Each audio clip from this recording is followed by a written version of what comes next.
Welcome back, everybody, to Global Champions Stage 6 here in Ramachuel, San Tropez. This is Global Champions League Day. It is GCL Round 2. This is GCTV, and my name is Mark Lewis. Lovely to have you on board with us here today for what is arguably going to be the tightest stage that we have seen all season long. In the pre-studio to Global Champions League Round 1, we spoke about this accordion effect of how the entire Global Champions League table, the rankings, have just been squeezed together. There was just 1 point between 10 points between first and 10th. That's how tight it was coming into GCL stage today. And I wonder now at the end of Global Champions League Round 1 what the virtual rankings will tell us based on how it looks. Riesenbeck International lead in pole position. Stars in second. Stockholm Hearts in third. So, according to this, if things were to end right now, the Stockholm Hearts, who find themselves in third place, would take home the 21 points and jump up to third. Riesenbeck International, we know, were not happy with that third place in Madrid. Came into today's competition, I believe, in ninth. If they were to take maximum points, would jump from ninth all the way up to second place. And the Stars would hold on to their championship lead with a second place. We know that New York Empire will take home 0 stage points because of the elimination to Jody Hall McAteer. Shanghai Swans then would stay in 14th after only collecting 11. And the Prague Lions would not be happy with an 8th place finish based on their performance in Global Champions League Round 1. Peter de Vos having a fence go down with Yarina, but no surprises that Tupi de la Roque comes in for that second round. How does the start list then look for Global Champions League Round 2? Let's give you an idea. To remind you, we talk about Riesenbeck, we talk about Stars, we talk about Stockholm Hearts being 1, 2, and 3. Well, they then will find themselves in those final 3 positions. But it's Madrid Emotion and Falkenswart United that were the other teams on 4.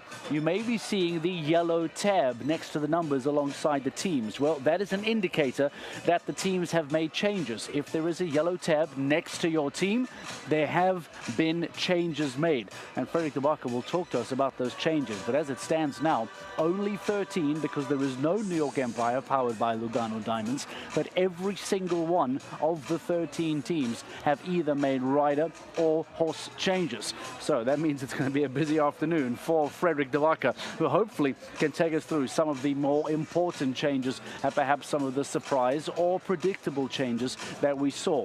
As we mentioned, of course, Moms Tupi de la Roque for the Prague Lions, perhaps one of the more predictable ones, alongside Thibaut Spitz, who continues then to jump Impress K, who has been great this season. Fredrik de Backer standing by for us, talking about the changes. Fredrik, we just saw the yellow tabs alongside every single team for Global Champions League Round 2. How much time do you have? You want to take us through those? It looks very busy from a managerial perspective. Talk to us about changes for GCL Round 2.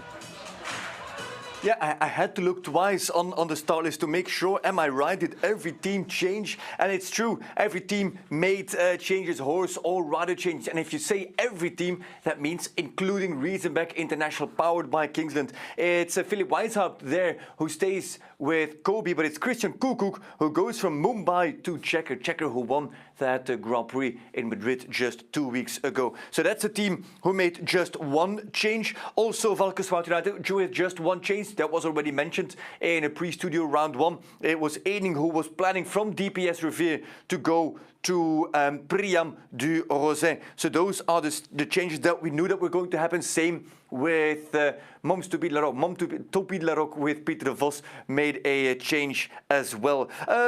Sort of, not really surprising change, but there was a question. How about Roger Yves Bos? Is he going to come in to Madrid in motion? No, that is not the case. So it is still Michael van der Vleuten with Eduardo Aznar, both of these riders making a horse change. That makes a total of 7 new riders coming into Round 2 of Global Champions League, and a total of 13 new horses that we will see coming out as well. And I know what question is in your mind now. Who is your favorite, Fredrik? Well, I know that Riesenbeck are leading, and I know that on paper we should pick them as the favorites for the win. And they have got that rail in hand on the team that I believe comes out really strong. I just want to point out that we will see H&M Indiana with Malin Bayer-Johnsen and Jessica Springsteen with Don Juan van der Donkhoeven talking about horse and rider power. That is impressive. But I agree, Mark, that you would pick that it would be okay to pick Riesenbeck International powered by Kingston based on the fact that they are double clear, one of 2 teams on double clear. And I have to go through my notes again to make sure that I'm not telling any lies, and only 3 teams on 4 penalties. You know, the funny thing is when you have been working together for quite a few seasons, and I'll give you some insider info, I probably message Frederik de Backer a week more than I do my wife. He begins to know my question before I even deliver the question. Frederik de Backer, we will let you get back into your commentary. Thank you very much. He knows the question I want to ask, and he delivers it already. Frederik de Backer taking us through those changes. It has been a very, very busy time for the managers in this break between Global Champions League Round 1 and Global Champions League Round 2. So, as it stands now, a lot of the teams looking very strong, making really, really big changes. One of them, in fact, is the Stockholm Hearts, powered by H&M. Jessica Springsteen and Nicola Philippots jumping in GCL Round 1. They, too, have now made changes. Dan Strange, in fact, is standing by alongside the Stockholm Hearts, who have made a rider change. Dan, over to you. Let's hear from Malin Bayer-Johnsen. Thanks, Mark. Yeah, Malin comes in for the Stockholm Hearts. Malin, going well so far. Nicola and Jessica jumped really well in the first round. How did you see that first round, and what are we looking for in the second? Well, my team did a great job. We're in third for the second round, and I think this course looks really good. He said a really nice course. It's asking a few questions, but they should be able to be answered. You come in on H&M Indiana in good form. This course, as you say, you seem confident, you seem happy. Are there any areas that you think will be more challenging? Well, I think the whole course is challenging the whole way, because you have to get it right, and if you don't get it right, it can be really disaster. But it's really built to make it right, and if you get it right, I think you can have a nice round. So it's all up to getting that nice round, getting it all right. So you have a few bending lines where you can actually lose your distance if you go a bit too much bending, or you get a bit too close if you come inside, and you have to really plan the course, how you ride it, considering your horse. Of course, the margins in this league, we've spoken about it today so much, are so close. You're second place in the league at the moment. So with the margins being so tight, with it being so exciting, does that sort of raise the anxiety levels when you're then trying to force the pace? Is it a case of having to sit still more and allow the horse to go than really force things? Because obviously that could have fences down. I think, it's great to be in such a good position, but like you say, it's so tight. And I think we just do show by show. You have to do one show at a time, and hopefully can stay consistent and be in the top at the end of it. But, we don't really think about the points as we ride this certain show. Malin, good luck to you and Jessica for the second round and to the Stockholm Hearts. Mark, back to you in the studio. Thank you very much, Dan Strange. Malin Bayer-Johnsen coming back into the team, and Nicola Philippots making way. She will ride alongside Jessica Springsteen on H&M Indiana. And now she's already alluded to some of those bending lines that Gregory Bordeaux has apparently put together for Global Champions League Round 2. Well, back to Frederik de Backer. Let's get some information on those apparent bending lines. Frederik, Malin making some observations. What observations have you made about what Gregory Bordeaux has put together for Global Champions League Round 2? Well, Mark, already in round 1 we saw how important it was to really handle that slope well. Now, for round 2, I'm sure that Gregory Bordeaux is once again going to play with that slope. So let's have a look at the course that has been built by Gregory Bordeaux. Remember that downhill slope, the downhill line that caused so many problems in that first line? It was the Lugano Diamonds Oxer into the double combination that was right here. Well, now this is the first line of the course, so I can imagine that plenty of riders will have their eye on that. It is supposedly walking as a 7-stride line. Now, this is, of course, going to be a round 2 competition, a speed competition, and it's going to decide on who is going to place where, so time will be crucial. Now here, from 2 to 3, there's already an inside turn, and there's a potential outside turn. So I spoke of 7 strides here, But based on just the numbers, the meters that Baudot has given them here, maybe there is a potential to do 8 strides and then secure that inside turn, because the 7 are slightly flowing down the hill. So maybe it's better to go carefully on the 8 strides here. But careful on 8 strides might mean back rail at the first fence being exposed. First thing to already keep in mind. Then it is a loop. Where were we? We were at fence 3, over to fence 4, and then very early already he brings up the triple combination with a 5-stride approach to fence 6. This looks very much like the combination that we saw in the first round of GCL. Long loop. I don't think there's an inside turn here. It's a long loop to fence 7 and then up the hill into the combination 8A and 8B on 6 strides. If I recall it well, yeah, it's on 6 strides into the combination. And then we got into a very interesting line. It is the line from 9 to 10. 10 is a huge vertical. There's 2 very big verticals that we need to discuss in this course, and it's all at the end of the competition. So 10 is a huge vertical. It comes after the Lugano Diamonds Oxer, and you can get there on 7 or on 8 strides, I have been told. Question is, if you want to be fast, you might want to leave out the stride, but if your horse is not really handling the downhill slope well, that fence 10 is something to keep an eye on. And then you've got that last loop. Again, it's just a 12 fence course here in the second round of GCL.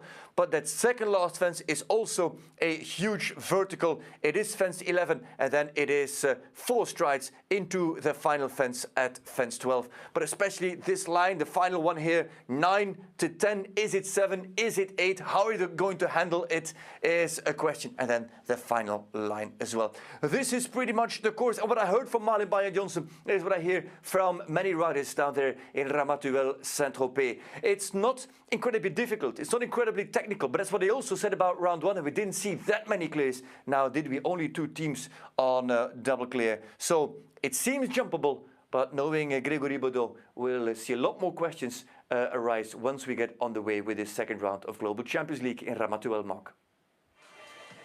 Thank you very much, Frederik de Backer. Balancing that risk versus time. We know that time is most likely going to play a part now come the end of GCL round 2.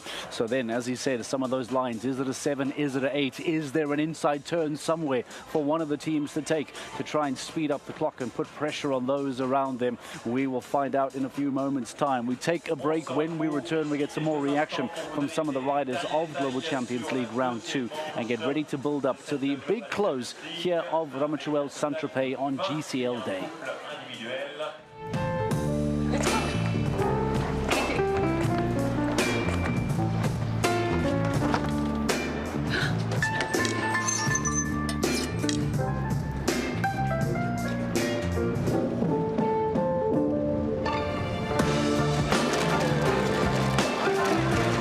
Elegance is an attitude. Of course it is.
This is an attitude. Of course it is.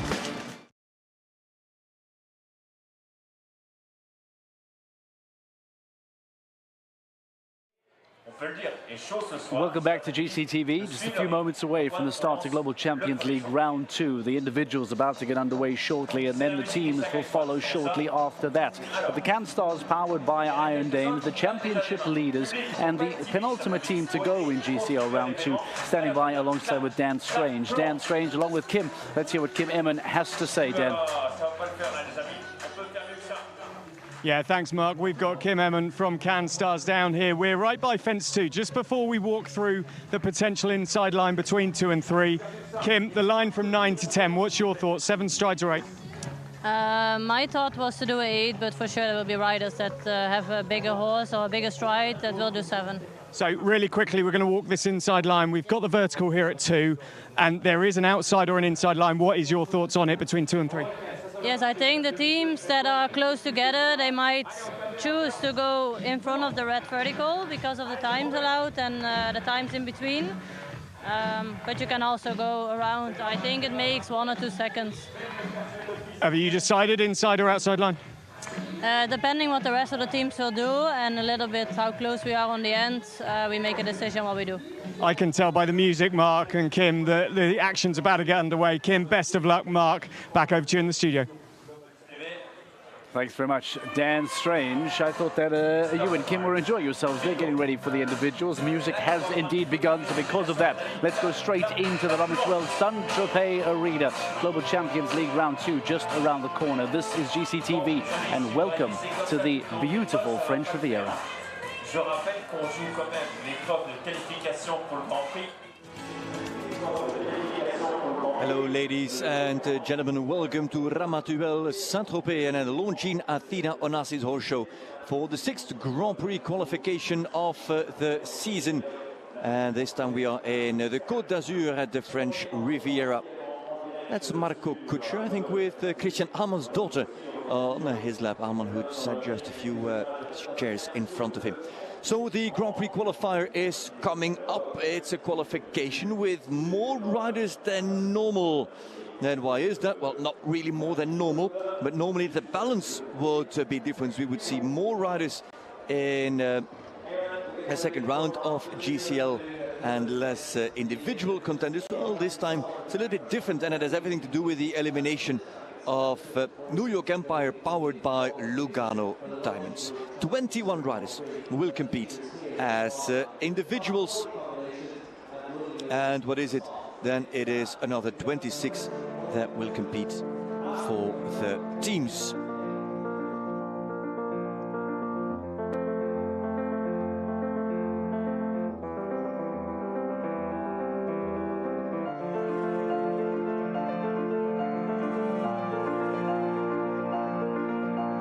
That is Gregory Baudon.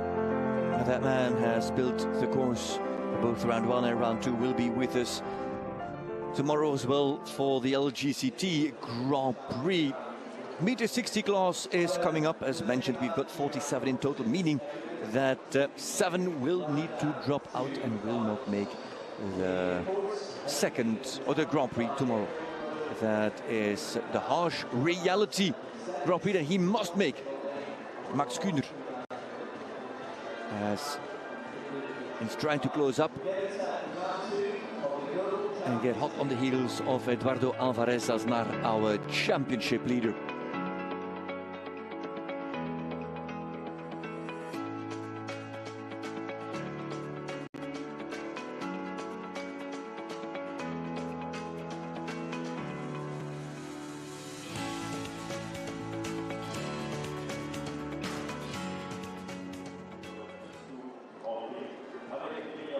The warm-up just behind the main ring. Stables are actually in the forest that you see behind, so throws plenty of shade onto the stables, those forests. And this is the course that has been set by Gregory Baudon. Let's have a look at the starting order for these individuals. Jean-Luc Mourier with Gravity is first to go, then Casadei, the young Italian. Brash with Jefferson would normally compete for the team. for New York Empire, but that is not the case as they are eliminated, and so competes as individual. Has everything to do with the elimination and the fall of number 16, Jodie Hall-McAteer there. It was with Salt and Pepper, now as individual with Hartessa. Her elimination means that the team is not allowed to compete in the second round. Here already some teams. The teams start with Monaco Aces, with Gregory Cotard and Duarte Siabra. Further down, Olivier Robert and Andreas Kau for Istanbul Warriors.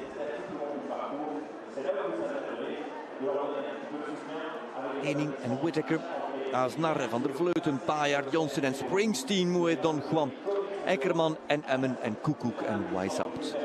And the last team, but also the last riders to qualify for tomorrow's Grand Prix. That is Jean-Luc Mourier.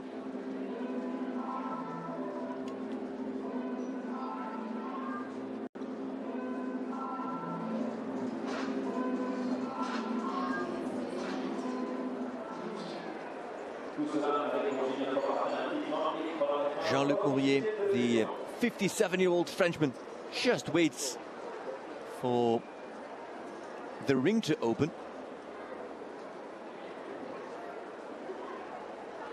So he can go in and ride in. Man from Messery in France. Very, very close to the Swiss border. He is at the French side of Lac Léman.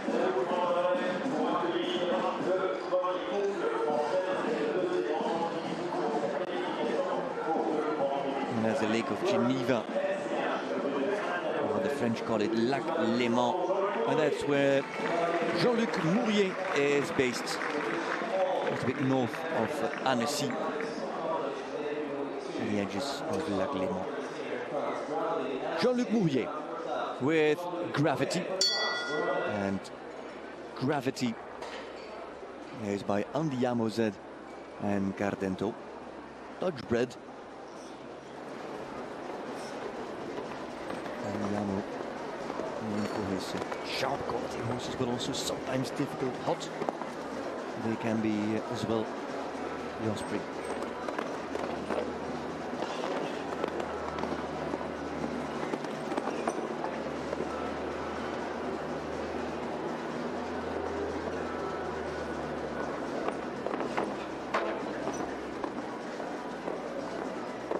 Four fences up to Premium Airs. That's four, and into the triple combination. Two strides and then one stride to come out. And 1, 2, 3, 4, 5. There are only 5 there for Jean-Luc Mourier.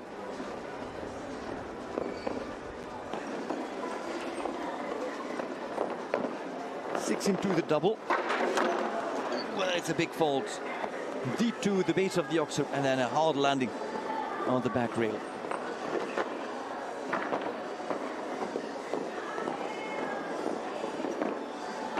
Waited for the 8th try to give room, held Gravity at the front end, but then couldn't finish off the jump with the hind end. And a long fall to get it home. And Jean-Luc Mourier has made it on 8 penalties.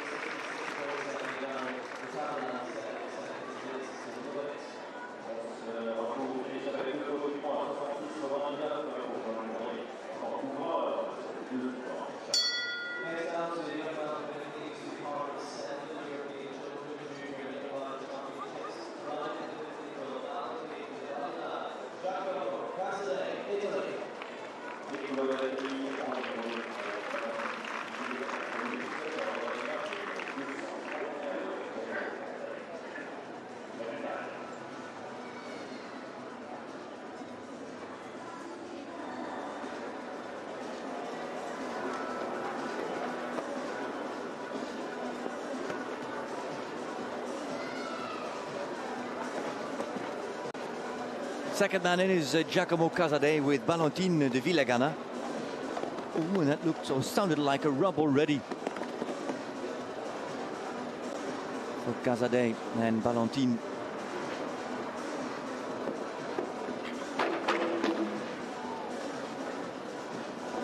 On the back rail of 3. And it looked like there was some hesitation there from Valentin. And they now make a triple quiet coming in. It's a good ride into that combination. Beautiful camera angle to see how or if they jump straight or not.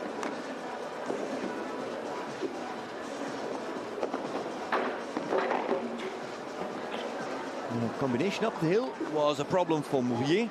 Now it's a problem for Casadei.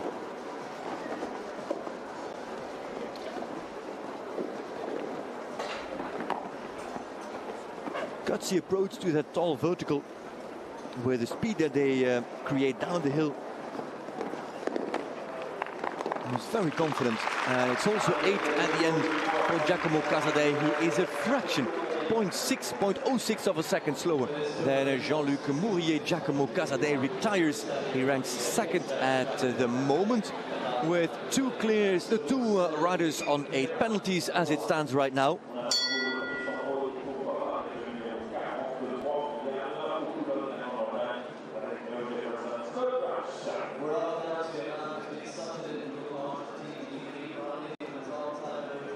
Father Mirko, former rider himself.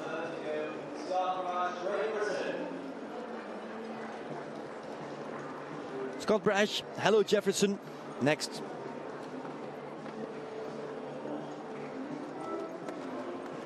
Brash not competing on New York Empire for round 2 as the team was eliminated in round 1.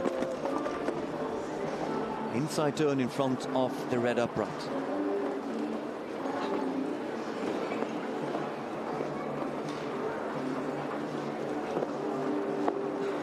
Eight up the hill.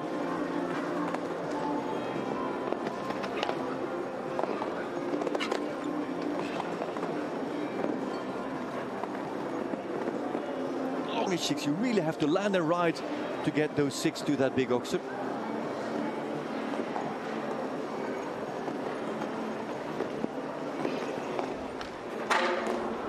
And also Jefferson struggles to find the power to come out of that combination. How much room did he give them? Oh yeah, 8 meters 10. So apparently they all run deep to the second oxer, second fence in that combination, and have a hard landing on the back rail.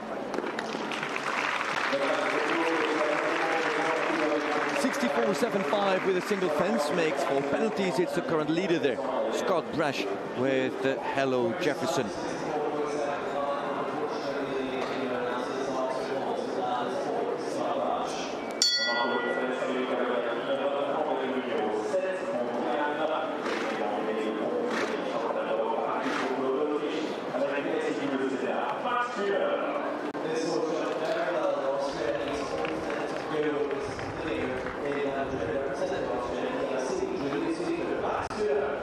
Let's see how that Longines Onassis double combination jumps for Max Kühner with EIC Julius Kaiser. As said, for Kühner, this is an important qualifier. He's second on the standings, wants to stay close to Aznar, wants to close up on Aznar, and if possible, even overtake Eduardo Alvarez Aznar, the championship leader on the Longines Global Champions Tour. He landed on the inside and then straight away opted for the longish 7. Quick reaction from Max Kühner.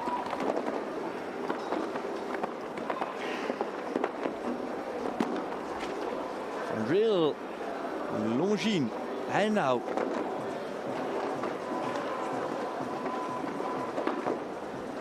in on 6, and the power that he has there. EIC Julius Kaiser comes out of the combination undamaged, but the 4 already on the board after that fault on the Longines oxer that it now circles. Max Kühner.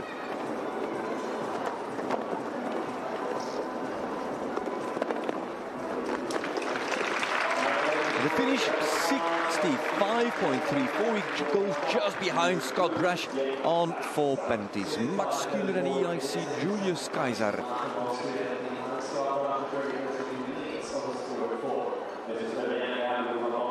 pour accueillir le numéro 4 mondial aux couleurs de la France, médaille bronze au dernier championnat d'Europe. Allez, ça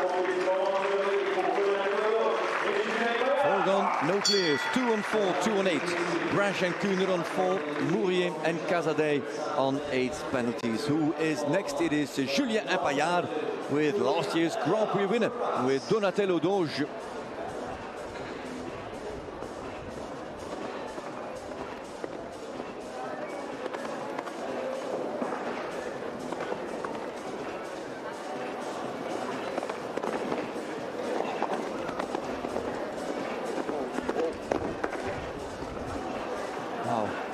Felt that he was running close, and they were close indeed, but Donatello handled that really well.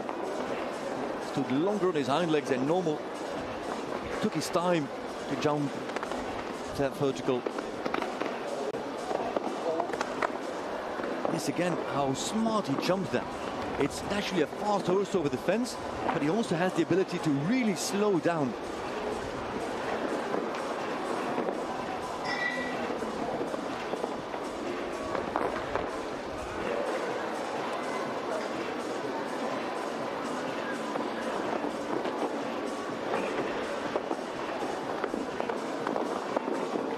On 7, leaves out a stride and leaves the vertical standing. This man is still clear with the final line now in front of him. Oh, and it's not clear. It is gone, but it's a very, very fast 4. Julien Epaillard will be in the Grand Prix with 4 penalties in 60.14 seconds. That was ridiculously fast once again from Julien Epaillard, this time on Donatello Doge.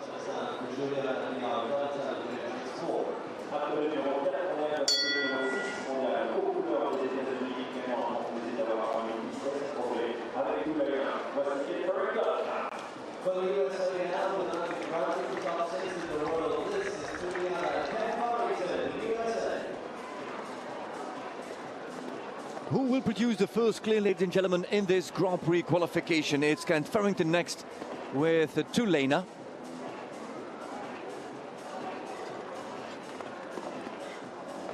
There by Toulon and Barco. It's in weights. Can he get inside? Yeah, I think that inside turn takes a little bit of risk, but it's very realistic to take. It's not an impossible inside turn.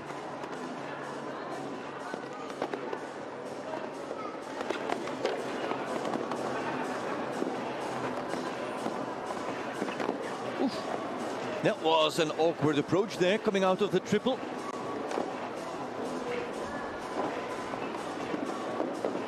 Goes wide, gets punch and comes out of it. Careful jumping. She's got a fantastic front and beautifully folds those legs.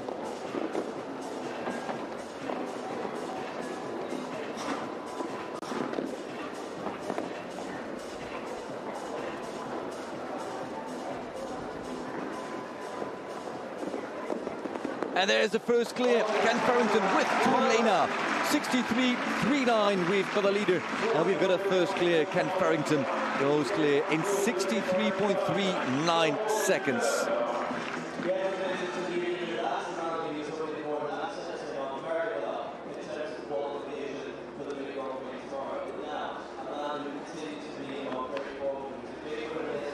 It looked sticky and tricky here coming out of that triple combination. This is the triple.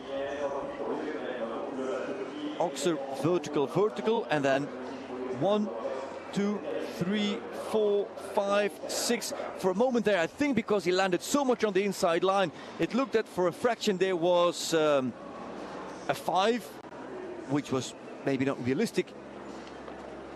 But then all of a sudden he saw that he had to work hard to close the stride, shorten the stride to make the 6 work. Others that jump out of the combination with some swing really have to ride for the 6 strides. Oh, and it is an early rail for Erin Demirsoy on O'Cannarock, and a second one gone as well.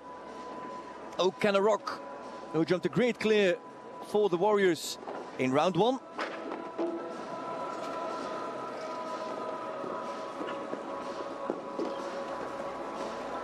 In what is the first meter 60 class for O'Cannarock, and Erin Demirsoy retires straight away.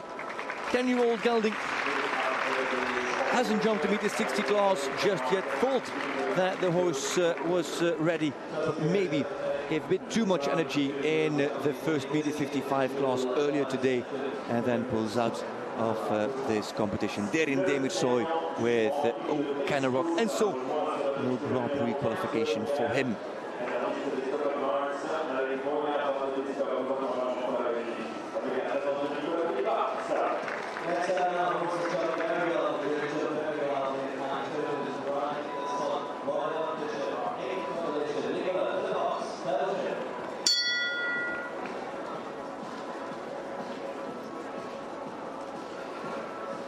Nicolas Philippaerts has stepped off the Stockholm Hearts team powered by H&M We Love Horses after riding clear with H&M Luna vanuit Ruitershof.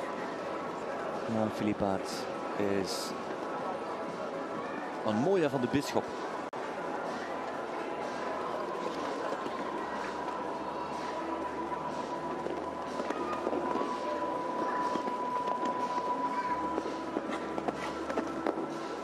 Oh, 7, can he make the turn?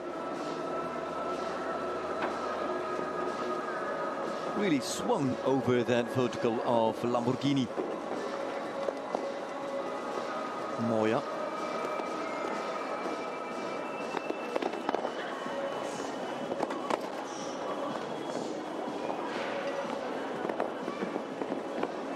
Easy 6, wow. There, covers that ground easily. Well focused. Good push.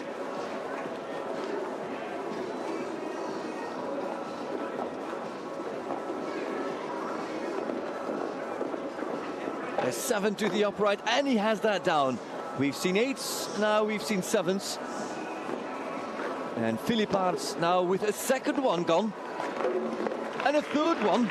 Oh, Philippaerts from what could have been a lead is now second last and in 7th place, and he'll have to wait quite a bit because with 12 penalties he now might risk not qualifying for the Grand Prix. The 3 last fences down for the Mexico Grand Prix winner, Nicolas Philippaerts.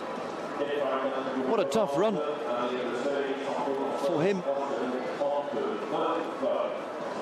The vertical first, then rolls back to the other upright, the second last at 11, and then also the oxen. And all of a sudden, instead of hoping for a good clear and a good position for the Grand Prix, he comes out with 12 penalties and nearly has to fear to qualify for the Grand Prix.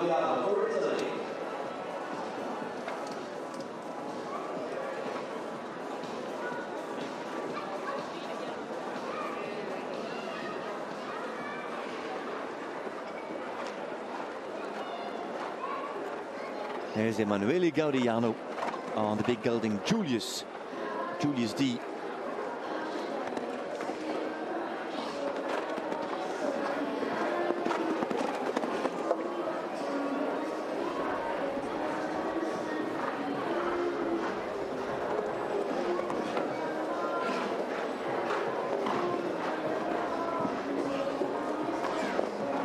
Really helping him there at the premium mares upright, the gelding by Arezzo.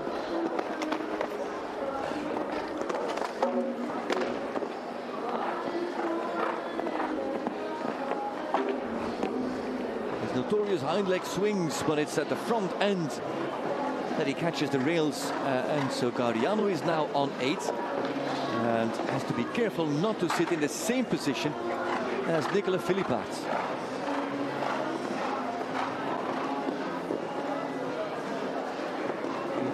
Was 0.7 of a second behind on Kent Farrington in terms of time. Final line for Gaudiano.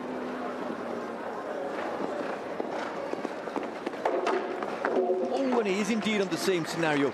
It is a 12 for Emanuele Gaudiano, and Julius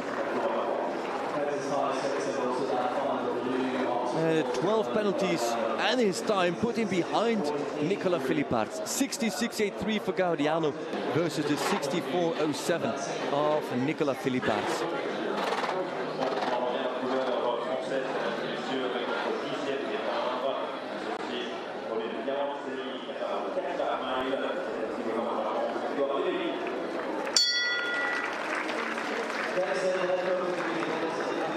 Edouard Levy goes next on Kacharmai.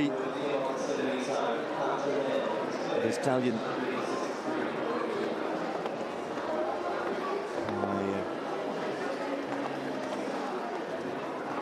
Calvaro, sorry, by Diamant de Semilly and Calvaro out of the Great Grand Prix mare Kachinamai of Patrice Delavaux. Horse with not that much meter 60 experience here, adds a stride to make sure that he can have that inside turn. 7 or 8 is possible in that first line.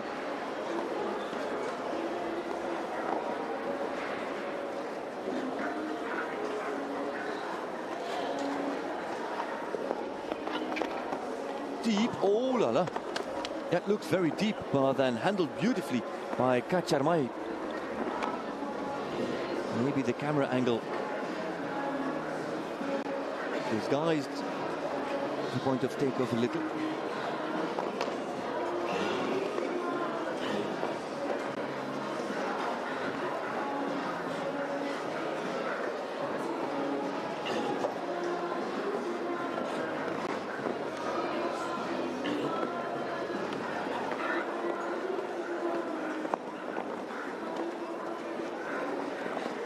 Second clear coming up. Edouard Levy and Kacharmai is slower than Ken Farrington, but the clear guarantees him of a spot in the Grand Prix.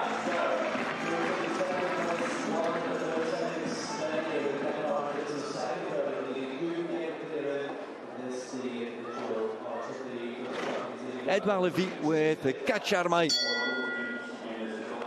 in his first beat 60 class of the season so far, of the year even, for Levy and Kacharmai.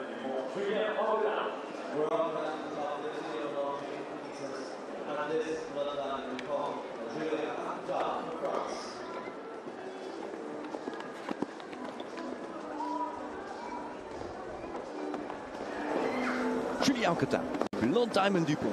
This is an exciting combination. Also Grand Prix wise. Ooh, that's tight out of the turn.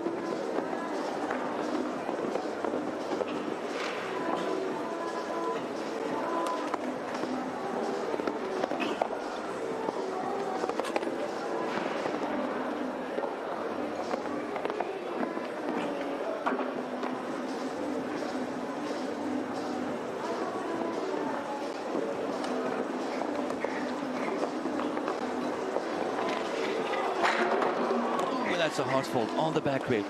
Now, normally in terms of pace, Blonde Diamond and Cotin are always fast. Oh, that looked a bit sketchy. He goes for the long 7.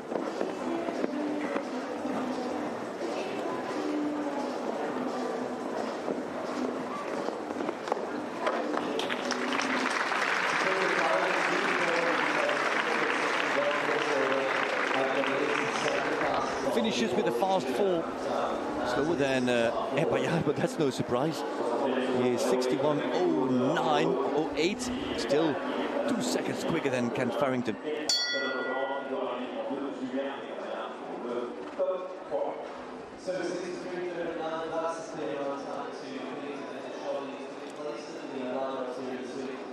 And again, it is an option of the Longinatina Onassis horse show.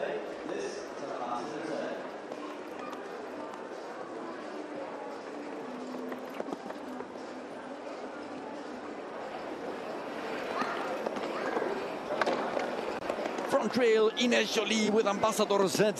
Ooh, now it's straightaway pressure on second rail as well on Lugano, on sorry, not Lugano Diamonds, that's on the boarding, on Lamborghini.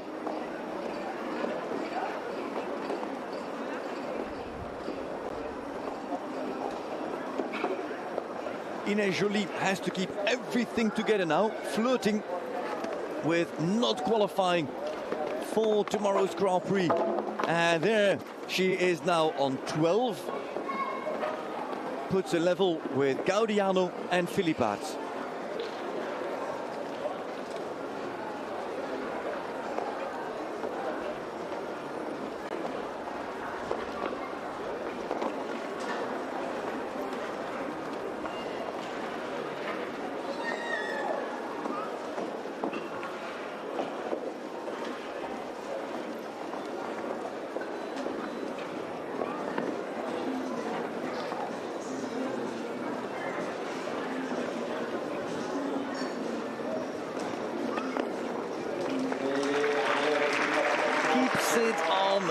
it is in the end, plus time penalties, 16. It's 12 for jumping, 4 for time, and so it is 16 in total. Yeah, and also those time penalties are going to cost her quite a bit. Ines Joly might even cost her qualification for the Grand Prix.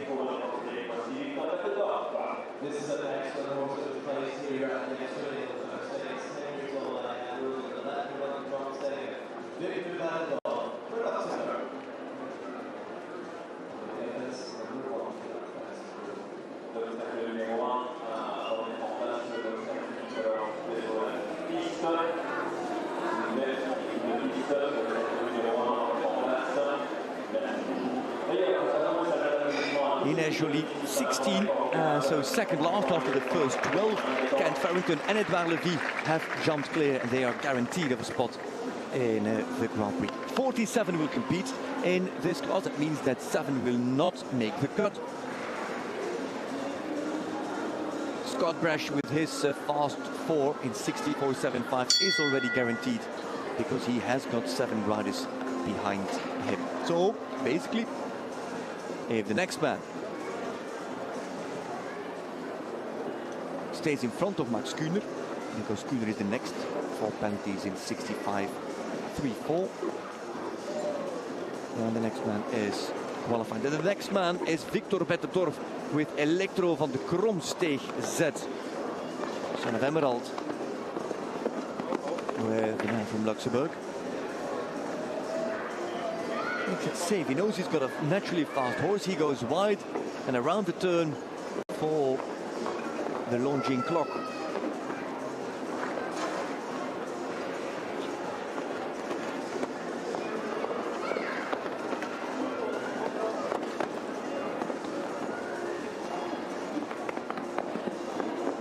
Stretch on, yeah, there he is. Oh, over that lunging ox. Good stretch from Electro.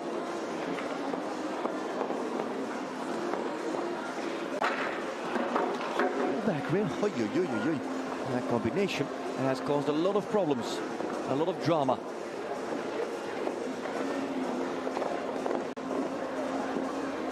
Eight to the upright, beautiful shot there of the forest, the mangrove behind us. And the 4 get long for him, and he gets the 4 done, and he stays on 4 penalties. And with his result, he is slower than Kühner. Kühner is now guaranteed of a spot in the Grand Prix. Bettendorf, his result is now the first one. Bettendorf is sitting on the fence. Anybody going around with 4 or more, and 4 in a time of 65.99, for example, would rank behind Bettendorf, and that would put Bettendorf in the Grand Prix. Kevin Stout, Scuderia 1918, Viking de la Rousserie. First fence gone, just like with Ines Joly. Oh, and was that some hesitation there from Viking?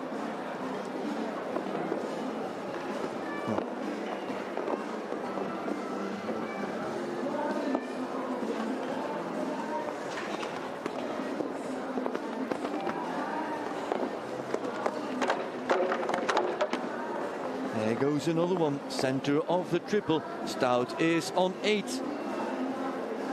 In the group with Mourier and Casadei, meaning that Bettendorf is now guaranteed of his position in the Grand Prix.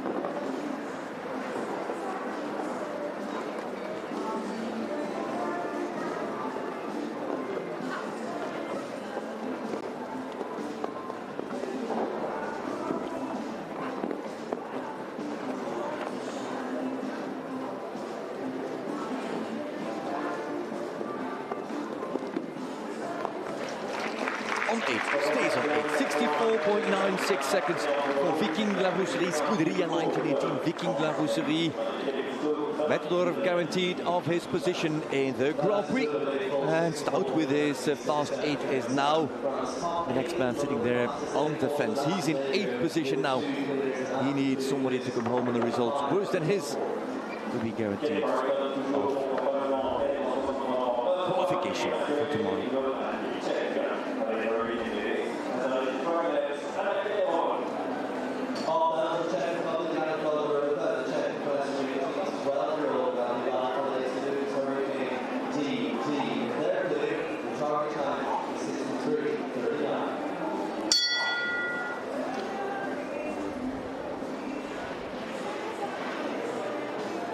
Anna Kelnerova under the watchful eye of Derin Demirsoy. Anna Kelnerova now with Hurricane TD.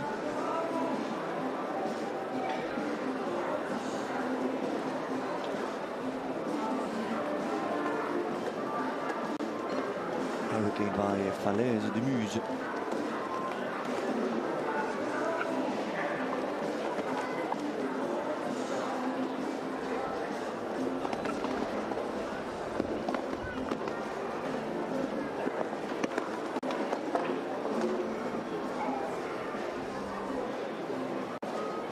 Was it too deep, or did he just not make the height? Did he not jump up enough?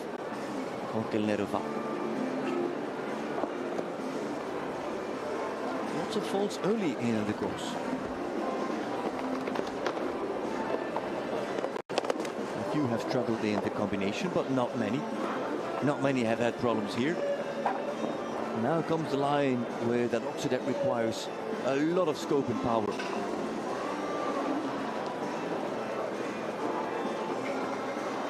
Here it comes.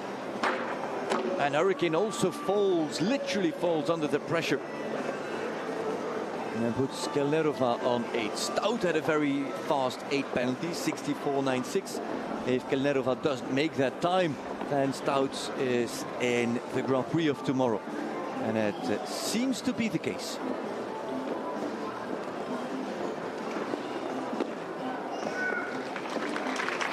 And there's a time penalty added. Time penalty added for Anna Kelnerova. 9 it is in 70.17 seconds. Time allowed is 70 seconds. So just a single time penalty to add. Kelnerova is now 11th as we speak.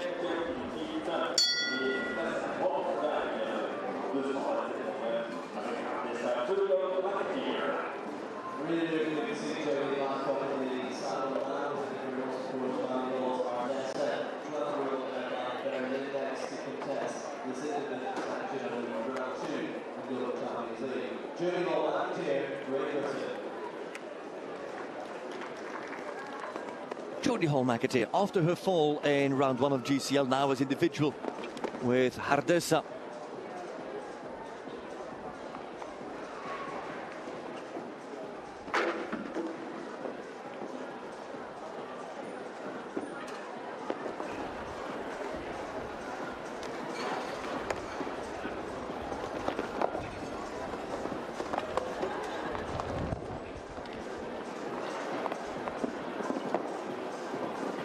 Penalties as McAteer goes up the hill with his very sharp mare. How will she handle the back rail of this combination?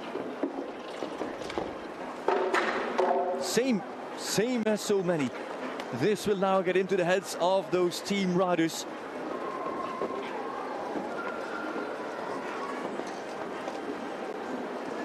Holding 8 on the outside.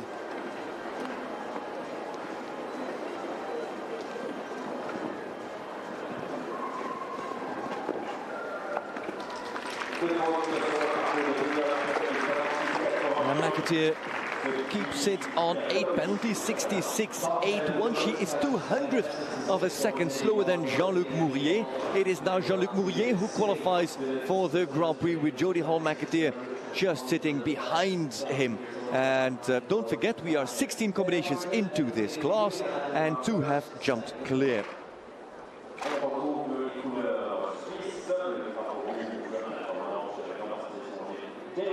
And they jump up for the vertical, and it's not so much that they come deep to the oxer. It somewhat feels that they jump up for the vertical and then land pretty steep.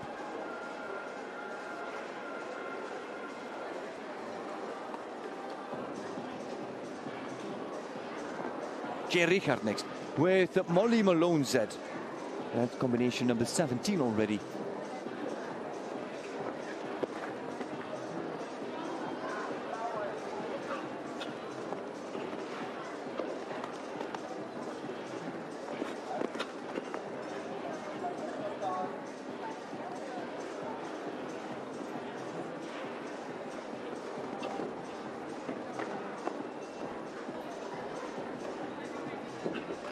Lightly waiting for the distance to pop up.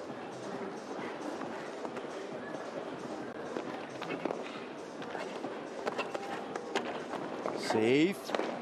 And as she holds Molly Malone, she can't really go supple over the center vertical, lands deeper into the combination as he holds her.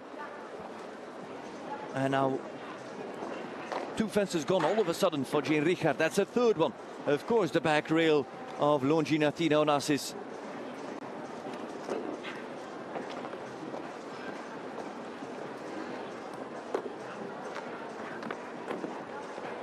I believe that was a 9th stride.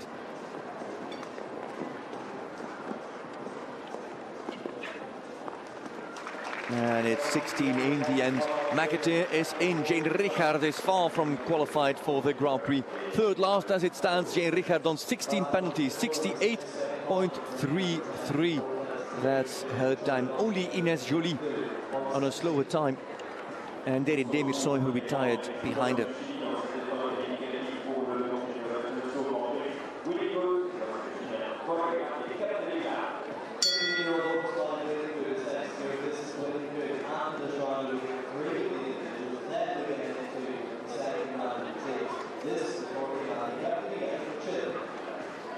Jane Richard and Molly Malone. Chile with Jorge Mate Cadevilla. 4 still to go in this individual Grand Prix qualification. Cadevilla with winning good.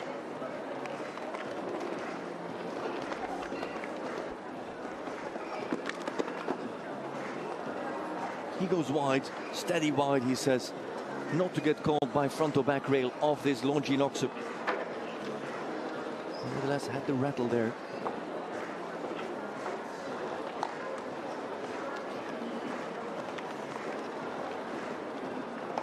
Oh, yeah.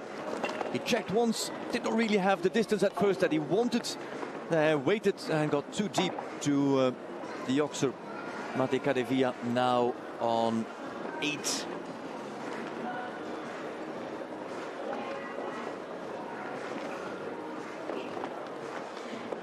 Casadei might be the next to qualify if Cadevilla doesn't make the 66.85. That's now the challenge for the Chilean.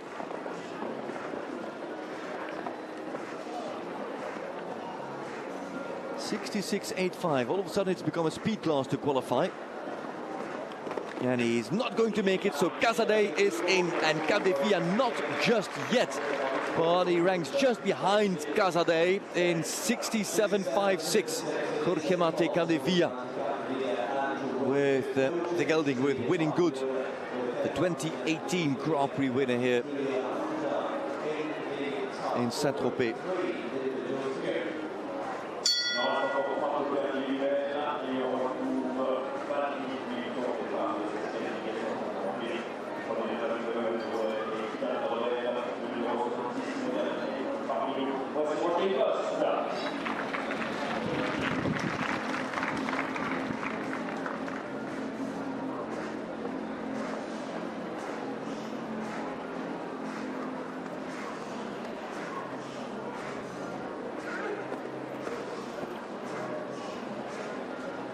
Roger Bast, ballerine du Vilpion.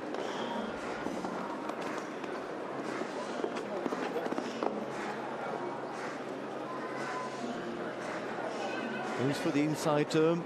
Comes holding out of the turn, but then ballerine can easily stretch. Over fence 3, the Longinoxer. Oh, and this is also very quiet coming in, and it's surprising that she can still stretch over that back rail. Did it at fence 3, but to do it coming into the combination, that was very tricky.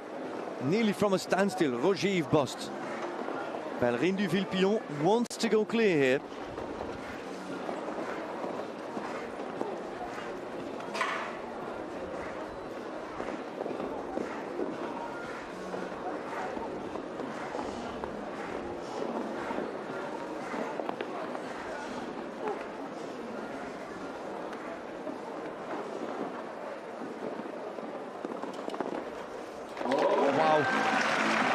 but a round from Roger Bost, and I know in terms of style it's not really classic, and you have to have a little bit of imagination and see through all the action that happens in the saddle.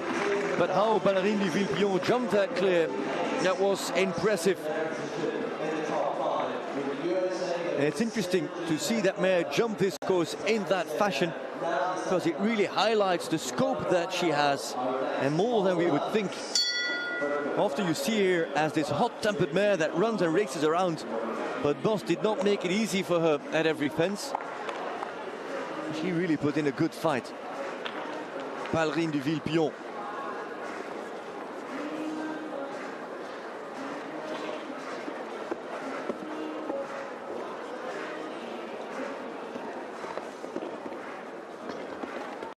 Oliver Lazarus, Butterfly, NML, his French mare that he didn't jump yesterday, so comes fresh out of the stable for Grand Prix qualification.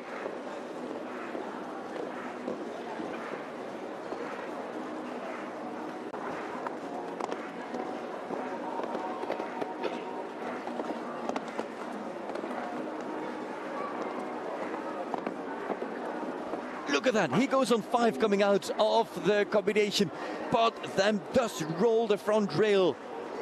We've seen plenty of 6s, but he went for the inside 5. Lazarus stretches out, and oh, he's on the back rail.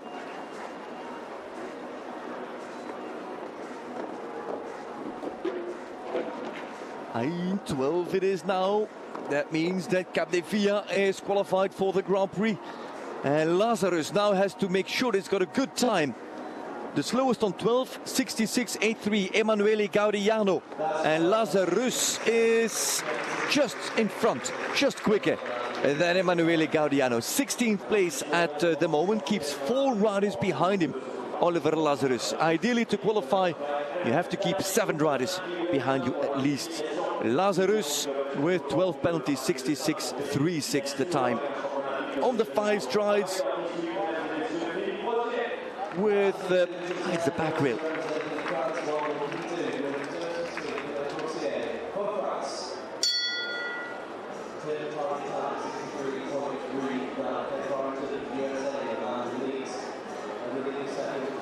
Okay, we have the last rider before the break inside the arena. I would like to remind riders we will be starting 10 minutes after the last rider. And here we have the last of the individuals. It is Philippe Rosier with Dirty Sweet. Oh, with a big bang at the first fence.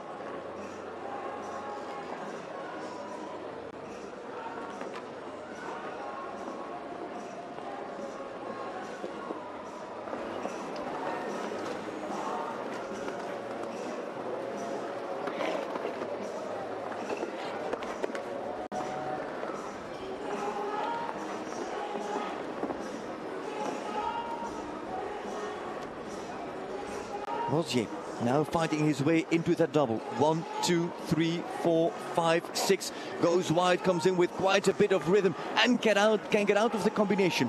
So if you curve your approach to come in with quite some rhythm and don't get too deep to the first vertical, then actually it's jumpable. It's not about the number of strides, it's about how you ride them. Here comes Rosier, look at the time! 61.06, the fastest of all. Philippe Rosier with Dirty Sweet, where did that come from?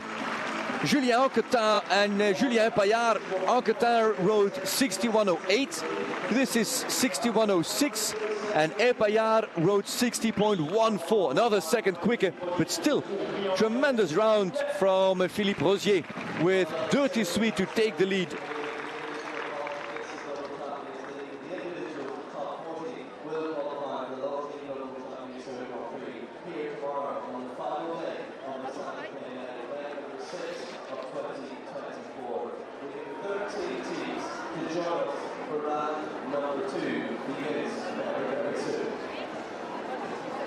And we're halfway through.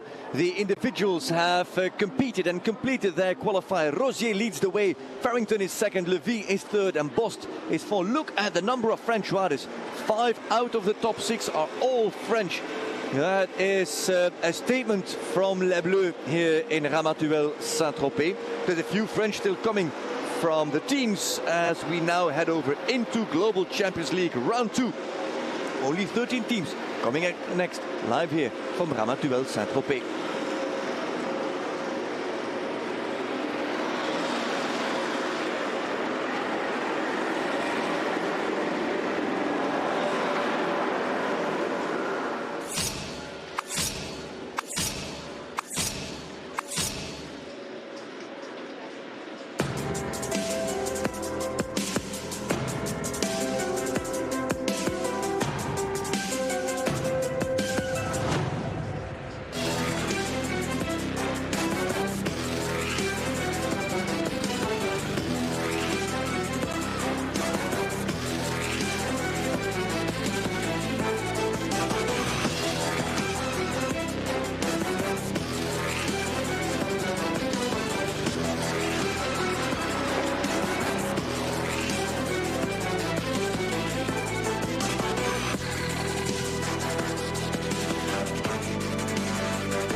Ladies and gentlemen, welcome to Ramatuelle Saint-Tropez and welcome to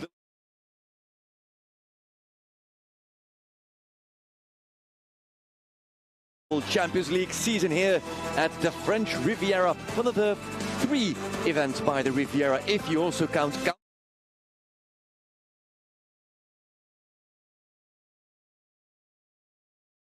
Ramatuelle Saint-Tropez, well known for Pamplon Beach, which you see just behind that final image in the introduction. Here, well, 13 teams will come together in the second round. 13? Wait a minute, there's 14 teams in the championship. That is correct, but one team did not make it through the first round. One team was eliminated in the first round, and that is New York Empire, powered by Lugano Diamonds. They felt the heat here in Saint-Tropez, and they have competed now as individuals, so only 13 teams to come next. 26 horse and rider combinations. New York Empire won here last year. Ironically, they will not repeat that feat. Prague Lions could, but they are on 8 penalties. Valkenswaard United and Madrid in Motion are in a good position coming into this second round on just 4 penalties. But 3 teams have done even better. And those are Stockholm Hearts, powered by H&M We Love Horses, CanStars and Riesenbeck International. This is the overall standing. CanStars with only a point in front on Stockholm Hearts, Hearts with 2 in front on United, United with 1 on the Lions and the Falcons, the Lions and the Falcons 1 on New York Empire, Empire half a point on Rome Gladiators, Gladiators then again a point and a half on Mexico Amigos. Basically the top 10 is just 10 points apart coming into Ramatuelle Saint-Tropez. But the first round already had a bit of a drama and has shaken things up quite a bit, because the teams that have gone double clear are Riesenbeck International, powered by Kingsland, CanStars, powered by Iron Danes, and Stockholm Hearts. In my mind, what do you think? I don't have a. Yeah, Ricardo can go down and show you option 2. Show option 2 there. You want me here? Oh, from there to... Yeah, let's show option 2. Let's just see. I don't think this works. Just show her if you turn there what it'll look like. So, yeah. No, I'll come. Yeah?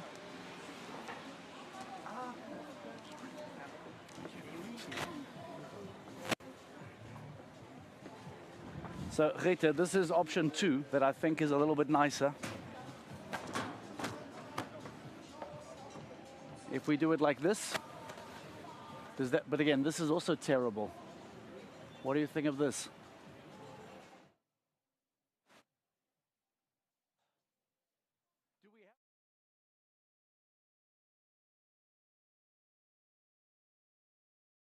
Double clear.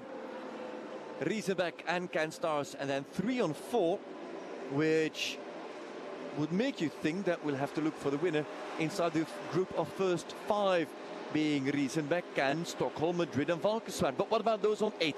Doha Falcons, Mexico Amigos and Istanbul Warriors, the teams on double digits. I don't think we have to count them in. I think, at least, we're talking about Scandinavian, Prague Lions, Shanghai Swans and Rome Gladiators, as well as Monaco Aces. Let's have a look at the 3D graphic what Grégory Baudot has designed here in Ramatuelle Saint-Tropez for this second round of stage 6. Takes off at the Longines Athena Onassis Oxer at fence 1, and then a flowing 7, or very much holding 8 strides to fence number 2. The 3D, rightfully so, gives an inside turn in front of fence 11 to make your way over to fence 3. Now, you win a bit of time, but it's not the whole world that you win with instead of going outside. Then it's 8 up the hill, 8 to fence 4. Premium Mares vertical, very tall vertical, and then into the triple combination of the Global Champions League. Oxer, 2 strides, vertical, 1 stride and another vertical to complete and to finish.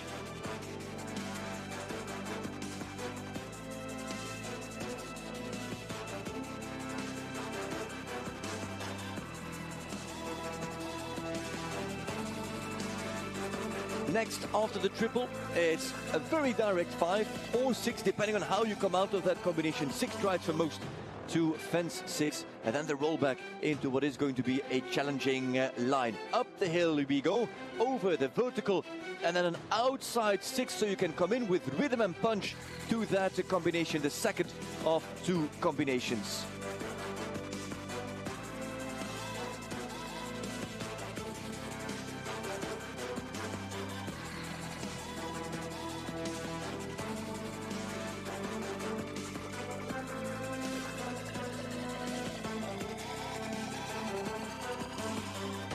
Rollback after the double, 2 Lugano diamonds, and then you can do 7 on the downhill slope, or holding 8, but it's very much holding 8 for horses and riders. But the 7 is risky, one of the tallest verticals there at 10, a 180 turn, 211, also a tall upright, and then you finish on a pushing 4 to the Liverpool Oxer, which sits right there. That is the final fence. And time allowed is set at 70 seconds, so not overly long, this first or this second round of GCL.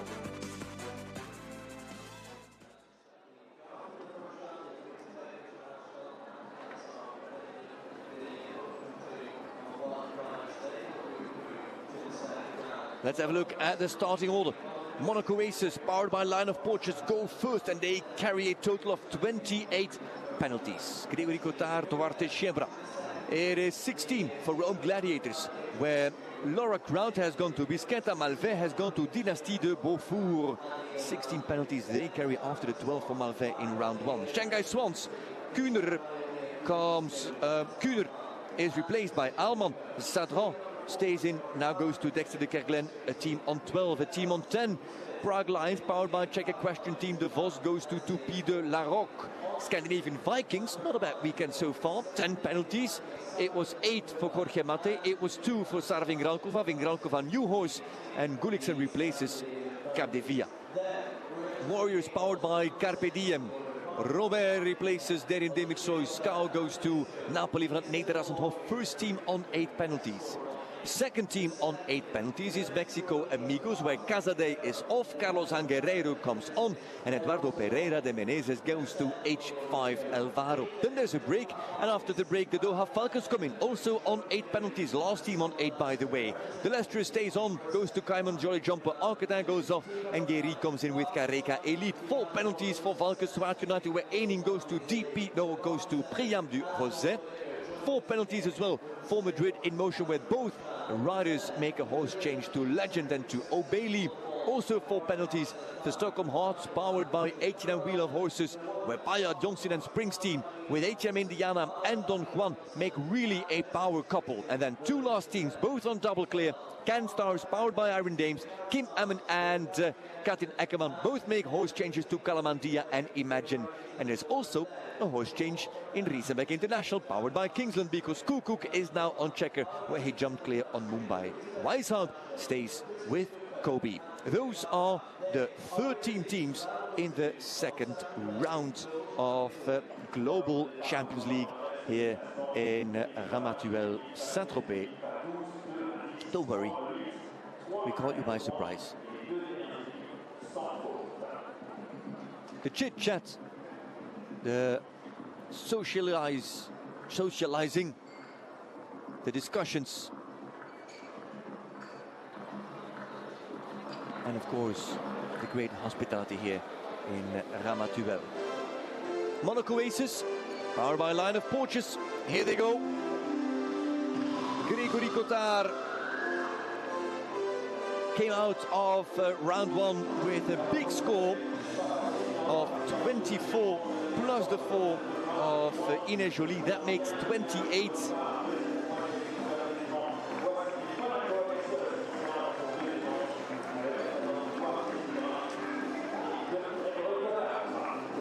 And that is what they now have coming into round 2. These Monaco Aces, powered by a line of porches, they are miles off the next team. Next team is 8 penalties behind them, or in front of them, depending on your perspective and position.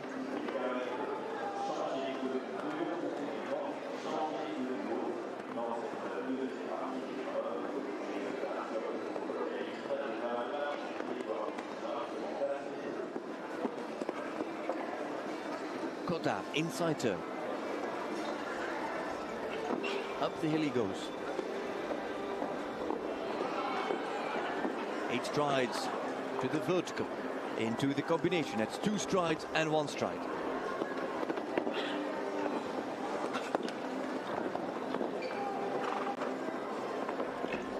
Oh, nearly ran out of there. Not really ran, but didn't lock on to that oxer. And now you need the punch. You have to curve.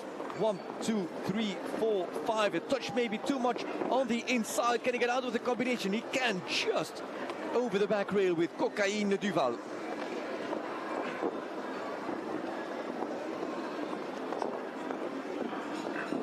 Eight strides for him, not on the flat 7. It's not the biggest striding horse. Final line coming up. Grégory Cotard could just jump his first clear in Global Champions League. No, it is gone. He is so unlucky. Grégory Cotard with Cocaine Duval after a big score in round 1. It's a small score in round 2, but it is still not a clear for Grégory Cotard.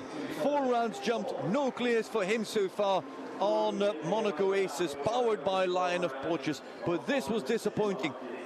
That fault on the final fence.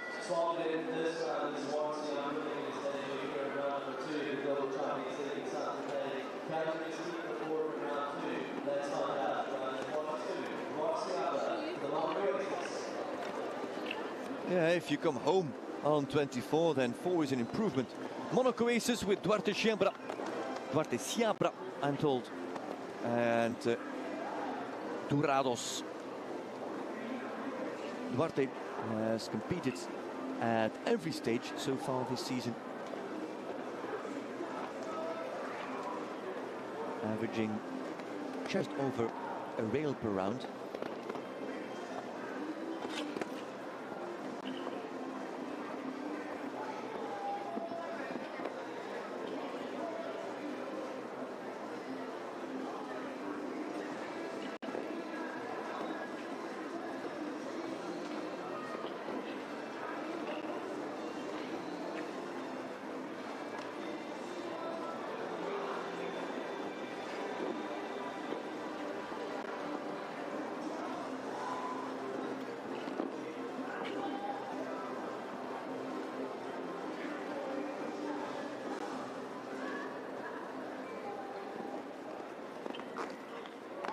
There we go, great round from Duarte Siabra. Goes clear, his second clear for the team. And after that somewhat disappointing round of Grégory Cotard, he kept his spirits up and jumps a clear. And that means... What a clear from Seabra, his first then finally getting over the line. But what a performance for the teams to follow. Well, we're going to have to see how they line up. If you want to watch the rest of Global Champions League Round 2 live from Saint-Tropez, make sure you sign up for a GCTV live pass. We are currently running a French pass that will give you access to Saint-Tropez, to Cannes and to the Paris shows as well. The details are available for you on the GC website, so go and check it out. Sign up for your live pass and check out the rest of Global Champions League Round 2 action from Ramatuelle Saint-Tropez with your GCTV pass. For the Road Gladiators, the first out.